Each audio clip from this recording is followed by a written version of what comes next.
Welcome to everyday cooking. இன்னும் எங்கள் சேனலுக்கு சப்ஸ்கிரைப் பண்ணாமல் இருக்கிறீங்களா? மறக்காமல் கிளிக் பண்ணுங்கள் சப்ஸ்கிரைப் பட்டனையும் பெல் ஐக்கானையும். எப்போது எங்களோட கனெக்டடாக இருங்க அண்ட் சப்ஸ்கிரிப்ஷன் ஃப்ரீ.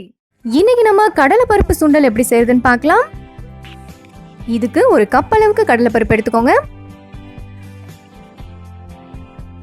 இதை தண்ணி வச்சு நல்லா க்ளீன் பண்ணுங்க அண்ட் மூழ்கிற அளவுக்கு தண்ணி ஊற்றுங்க. 1 மணி நேரத்துலேருந்து 2 மணி நேரம் வரைக்கும் இது ஊறட்டும்.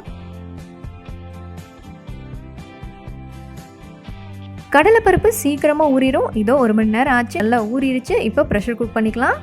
இதை ப்ரெஷர் குக்கருக்கு மாற்றுங்க. ஒரு அரை கப் அளவுக்கு எக்ஸ்ட்ரா தண்ணி ஆட் பண்ணுங்கள், தேவையான அளவு உப்பு.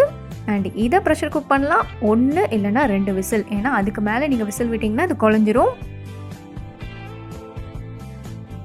இதோ பருப்பு நல்லா குழையாமல் வந்திருக்கு. இது ஒரு பக்கம் இருக்கட்டும். அடுத்ததாக தாளிச்சிடலாம். பேனில் கொஞ்சம் ஆயில் விடுங்க. இதில் 1/2 டீஸ்பூன் கடுகு, 1/2 டீஸ்பூன் உளுந்து. கடுகு வெடிக்கட்டும். கடுகு வெடிச்சதும் 1 இல்லைன்னா 2 காஞ்ச மிளகாய் உடைச்சி போடுங்க. கொஞ்சமாக கருவேப்பிலை,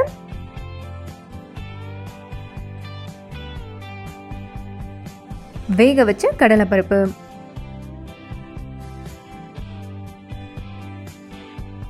இதில் தண்ணி நல்லா வற்றணும். ஸோ ஹை ஃப்ளேம்லேயே இருக்கட்டும்.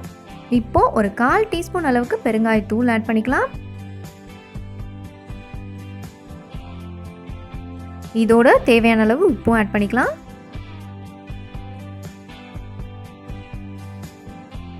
இது ரொம்ப கிளறிட்டே இருக்க வேண்டாம், குழஞ்சிரும். ஸோ பார்த்து அப்பப்போ கிளறிக்கோங்க. இதோட இப்போ துருவன தேங்காய் ஆட் பண்ணிக்கலாம். 1 இல்லைன்னா 2 டேபிள் ஸ்பூன் அளவுக்கு துருவன தேங்காய்.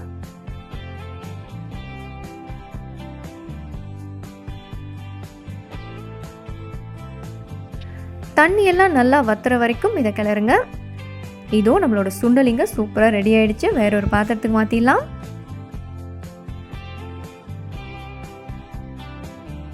கடலை பருப்பு சுண்டலிங்க சூப்பராக ரெடி ஆயிடுச்சு. நவராத்திரிக்கு கண்டிப்பாக ட்ரை பண்ணுங்க. வேறொரு இன்ட்ரெஸ்டிங்கான ரெசிபியோட உங்களை சந்திக்கிறோம். இந்த வீடியோஸ் எல்லாம் பிடிச்சிருந்தா லைக் பண்ணுங்க, ஷேர் பண்ணுங்க, கமெண்ட் பண்ணுங்க அண்ட் மறக்காம எங்க சேனலுக்கு சப்ஸ்கிரைப் பண்ணுங்க.